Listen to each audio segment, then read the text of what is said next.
post-millennial. Antifa calls for members to embed with No Kings protesters to, quote, show them what anti-fascism really looks like. The No Kings March is meant to pacify the people. It is organized by feds with an interest in quelling meaningful and effective social uprising.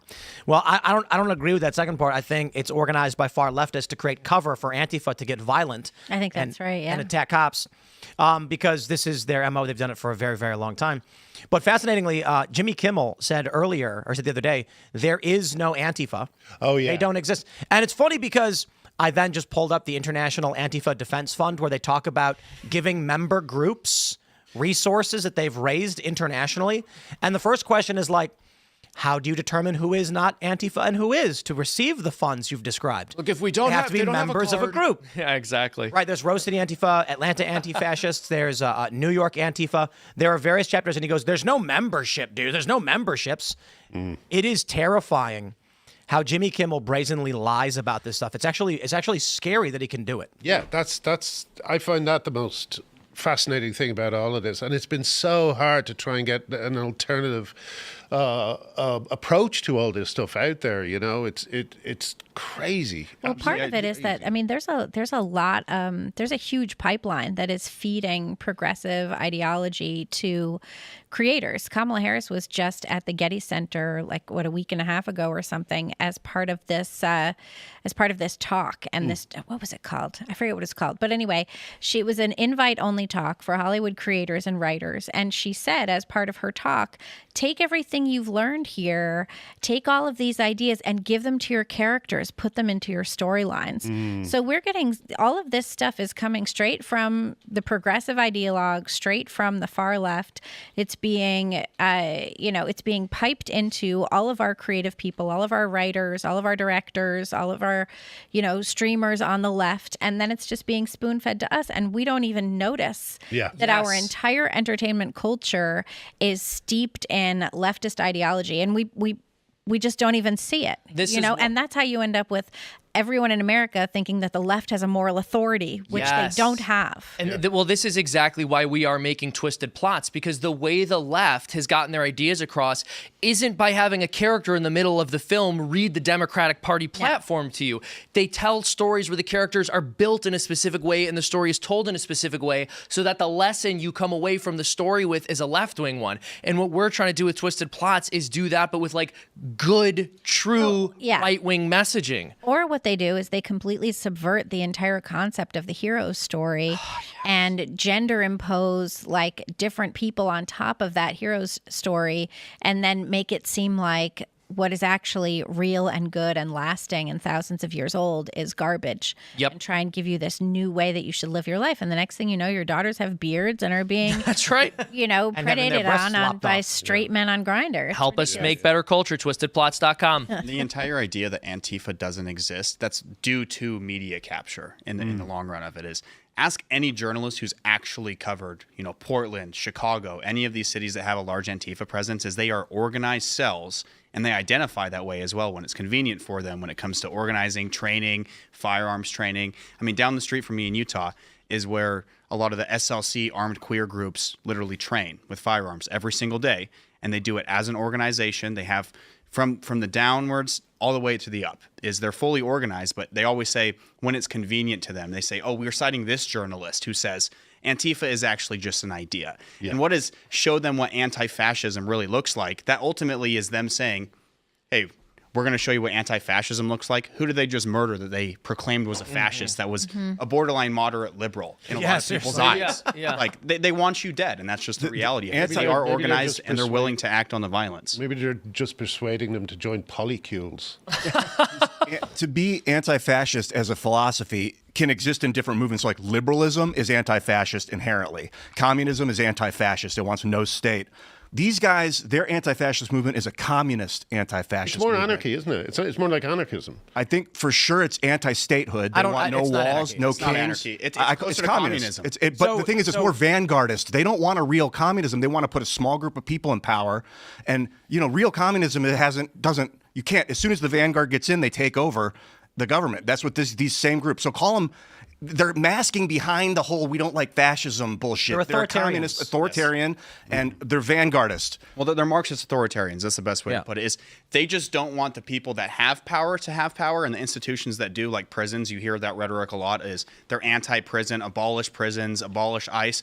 But what are they going to do when they get in power? They're then going to establish their own systems that discriminate against the people that they think are "quote unquote" fascist. That's all it is. A prison abolitionist is someone who doesn't think rapists and murderers should go to jail and will throw you in a gulag if you disagree. Yeah. Right. So you're going to prison, but you're going to a work camp this time. Have fun. Truly think that this movement, this communist Antifa movement, wants to evoke a fascist crackdown from the government so that they can rally support to their communist movement from the community and be like, look, we told you the whole time they really are bad guys, and then try and establish a communist overthrow of the government. Well, to do something like that, to have a communist overthrow, they would need support of a majority of the people. Yeah, you would need, and they get that through their vicious imagery of a woman being taken from her child, drop by drop. It's really about enlightening the masses to the liberal economic order is failing. I mean, if you really want to look at it, what it looks like is happening is the liberal economic order is ushering in, because liberalism is getting obliterated by Well, it's the internet. collapsing. Yeah. So it looks like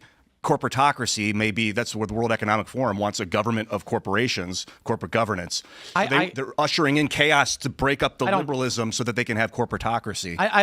Maybe there's a faction. I think the liberal economic order is failing and collapsing because it's on its third human generation, and they're struggling to maintain this system. And you look at the communist system, which is a communist technocracy, and then the World Economic Forum, which is like a corporatocratic technocracy, and there's a bit of a struggle. I don't think that they want communism. You know, the World Economic Forum loves its corporate governance. It's Apple, isn't going to be owned by the CCP. It's probably more powerful than the CCP. Well, they're the ones who want those 15-minute cities, and they want everybody's home to be smart homes, and they want everyone driving electric cars so they can turn off your power if you misbehave and just keep you locked in. They're the social credit system people. That's the technocracy aspect that is not capitalism. They want to get rid of capitalism and liberalism, and then so it's like, do you want a communist technocracy or do you want a corporatocratic technocracy? Because the United States right now is corporatocratic, but we're still like capitalist. Right. Capitalism Antifa, works. They think they're the good guys, and that's what makes them so dangerous in a lot of instances. It's the when in moral reality, authority. they're actually just the useful idiots that are being controlled by powers that be.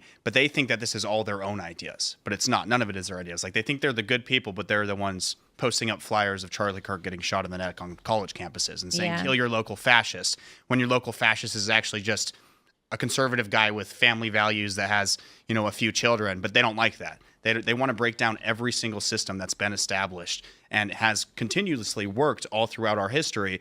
They're just anti anything that they don't believe in. And that's what makes them so dangerous, is they're willing to act violently and to infiltrate. Like what you're seeing with the No Kings protest is it's the boomers that come out at first, the ones that really believe that they're making a change by holding up their signs in the streets. But then Antifa, they infiltrate and attach themselves to any organization or any movement. You saw it with BLM in 2020. You see it with the pro-Palestinian encampments. They attach themselves to now the anything that is cartels. quote unquote revolutionary. I mean, like you said, they're literally backing the cartels right now. Yeah. So wild. Or a really great example is when you had these protesters against vax mandates and mask mandates outside of hospitals, and Antifa showed up and attacked them. And it's like, why did Antifa become the enforcers of corporate pharmaceuticals? Yeah, that's the crazy thing. It's weird. Arms of the media. The media is manipulating them. It's the state media, and it's obviously not technically state media. It's corporatocratic. It's owned by the corporations, but it's manipulated by the liberal economic order to tell certain stories. In Ireland, and then these people are getting manipulated to do street crap for their agenda. Yeah, and They're all the just- stuff that's like that the corporations don't necessarily go along with. It's not harmful to corporations, that's what I mean. I do think there's a trace of anarchism in this movement, in the idea of queering society. Queering society is a big thing for. And it's a terrible But idea because here's- it's the end of and I think- society. Yeah, Well, exactly. this But means nothing works. I always got to defend my anarchist friends because I don't mean to cast aspersions on them. But they're lovely anarchists. true anarchist philosophy has something called the non-aggression principle. Right. And so actual philosophical anarchists are not going to try and force anyone to do anything. They're going to try and persuade you to do it, because when we see these Antifa types, a lot of conservatives say they're violent anarchists. And I'm like, that's oxymoronic. A philosophy that eschews authority than using violence to enforce authority is paradoxical. These people are not anarchists. Yeah. They purport to be, but they are not. And I would actually argue that throughout history, the anarchists who were violent and terroristic were not anarchists. Right. Well, and so this is the thing. I've mentioned this before when we talk about increasing, or what was the term you used? Queerifying or Queering? Queering, Yeah. yeah, This is queering. what, these Graham things. was just saying. So the argument I've made is that leftism is essentially the intellectual rationalization for social decay. So as your society starts to break down, people begin to find excuses to allow that breakdown to occur. You know, why should I have to get married? Why should I have to work? Why should I have to basically engage in any of the customs people have always engaged in to keep society healthy? And if you look, you really scratch under the surface, every left-wing argument is some version of like, I should get to stay up all night eating fruit snacks instead of going to bed. It's like a child going, I don't like rules. Yeah. Well, My that's the argument boomer is thing too. The boomers are super childlike in their view. the Libertarian Party. Hippies, yeah. The reason why it's never able to actually win is because it's a coalition of people who want something illegal to be legal, and that's the only thing they really agree on. So when you go there, you'll find a bunch of weird woke lefties, and basically they want some like weird porn or drugs to be illegal. Yeah. And then you'll find the anti-war libertarians who are like, we want to minimize the state. So the legitimate libertarians are surrounded by these people who are like, I will join your coalition because you'll get rid of the laws that hold me back, as a matter of speaking. Yeah. But there's and also it's very much aimed at kids. you Yes. know? Like I even saw a panel at some event called Queering Children's Literature, you know, and there was like this thing that came out a few years ago called Granddad's First Pride, and if you yeah, and it was like a little children's book for toddlers, you know, but if you looked at the drawings, you could see that there was one man with his shirt off, and he has like wounds across his chest. So it's You know that a woman with a mastectomy. Grandpa Simpson's gay now. They did that. And No. They They actually gayed did Grandpa it? Simpson. Yeah. no. They queer washed him, as I like to say. That's really They're weird. just queer washing. Rubbed him with like Straight a washing, is which that- is washcloth. I don't know. I thought Is he had that- dementia. Remember, he was just a minute ago screaming at clouds. And I now- know. It was, I know it's crazy. Is he sure he's gay? I don't know. Well, maybe he'll revert. Maybe the next episode they send him to conversion therapy. Oh my god. Yeah, he's gay. Hilarious. Just wait for it. There you go. Oh my. They made Grandpa Simpson gay, and then like he goes to bed and has a picture of his former gay lover or whatever. I think the show's argument was that he's actually not gay, but that he knew a gay guy when he was young and was weirded out by it. Right. Met back up with him later and decided to give it a try. Oh, okay. Right. I think that was what? And it takes. Yeah, it's like it's not the Grandpa Simpson I knew. This is not. Well, you know, that's another thing though as well. I see the same thing with superhero movies. Is that if you're just constantly regurgitating the same product over and over again, there comes a point where the only innovation you can come up with is let's make Grandpa Simpson gay. Thanks for checking out this clip from Timcast IRL. Make sure to watch the show live Monday through Friday at 8 p.m. Subscribe to this channel, and we will see you all there.